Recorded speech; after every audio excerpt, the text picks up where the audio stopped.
ciência, psicologia e espiritualidade. Uma série com Robert Filho, psicanalista e divulgador de A Psicologia dos Espíritos. Novamente, recorremos à intuição de Nossa Senhora Joana de Ângeles. A neurose obsessiva. A neurose obsessiva ela se caracteriza por uma sucessão incômoda, desconfortável e principalmente complexa de pensamentos negativos. Então o que ocorre? Os pensamentos negativos repetitivos, incidentes, levando o paciente, o ser humano, homem, mulher, adolescente, em alguns casos também crianças precocemente vivendo problemas de uma estrutura familiar deficitária. Então o que ocorre? A incidência dos pensamentos obsessivos conduz a atos falhos, a atos incongruentes, a situações de vida que a pessoa não gostaria de viver. Mas ela se sente obrigada a cumprir, por exemplo, rituais. Antes de dormir, verifica 2, 3, 4 vezes se a porta da rua está fechada. Não dorme se não tomar determinada quantidade de copos de água ou determinada quantidade de alimento para que se sinta farta, se sinta saciada, além dos pensamentos obsessivos que assaltam a mente, conduzindo o paciente a pensar de uma maneira negativa. Isso traz uma tristeza muito grande. As pessoas com neurose obsessiva, a obsessão mental, ela tira a felicidade de um momento bom. A pessoa costumeiramente sente falência de energias, de falta de disposição para trabalhar, a procrastinação, e em dados momentos também sente a falência do humor.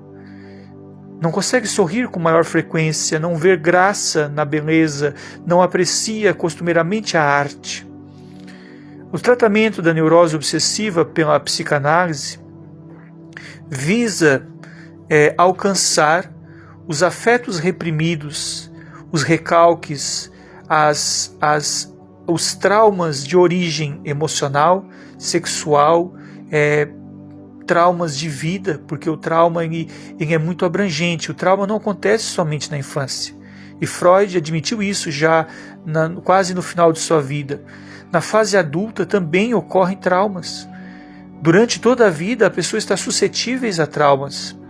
Traumas físicos, traumas emocionais, traumas de risco principalmente noogênico, que é aquele que altera o estado de equilíbrio da saúde mental. Então o trauma ele é atemporal. Bom, como visualizamos com a espiritualidade nesse momento a neurose obsessiva, a obsessão?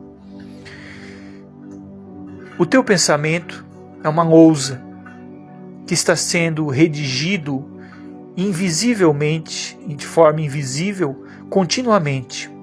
Milhares e milhares de pensamentos passam pela sua mente diariamente. E quando há um descontrole, quando não há um estado de meditação, um estado de silêncio interior, esses pensamentos vão se unindo uns aos outros e fazendo uma cadeia de pensamentos. E essa cadeia de pensamentos leva costumeiramente a um distúrbio ou uma falência de energia. Então o pensamento obsessivo pode ser, veja bem o que nós estamos falando, pode ser sim um intercâmbio fluídico com o espírito sofredor. Como pode ser também uma absorção da mente, da psicosfera do local onde se mora, do local onde se trabalha.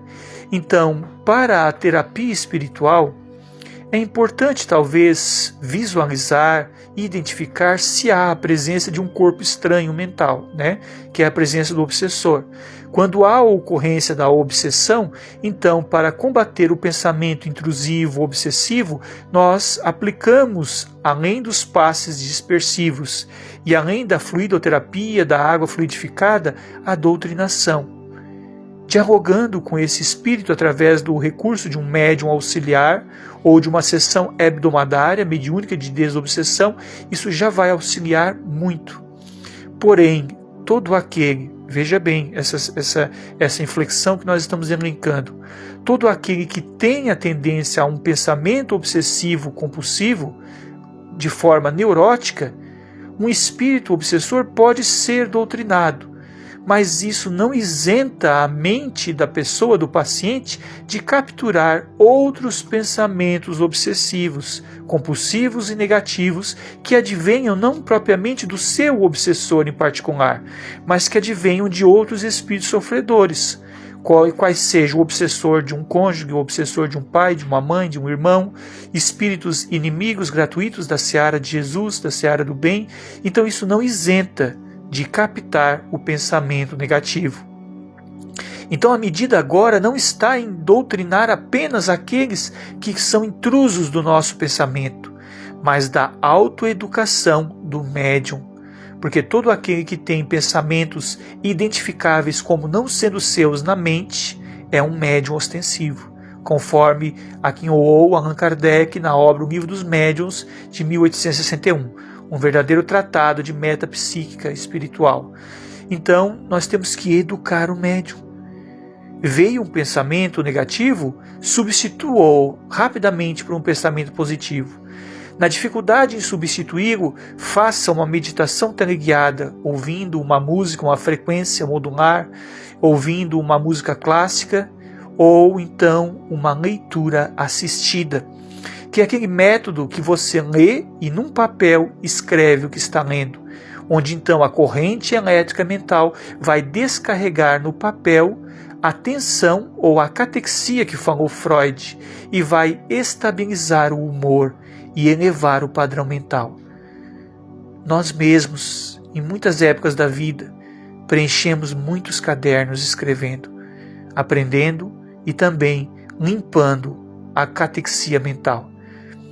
Talvez o que Freud deixou em aberto era a origem da neurose obsessiva compulsiva, da obsessão. Ele conseguiu muito bem tratar os sintomas de seus pacientes. É notável a sua contribuição para a psicanálise e a psicologia universal, mas hoje em dia, nos dias atuais, a ciência já abre espaço à psicologia transpessoal e à psicologia espiritualista, espírita, ao qual nós denominamos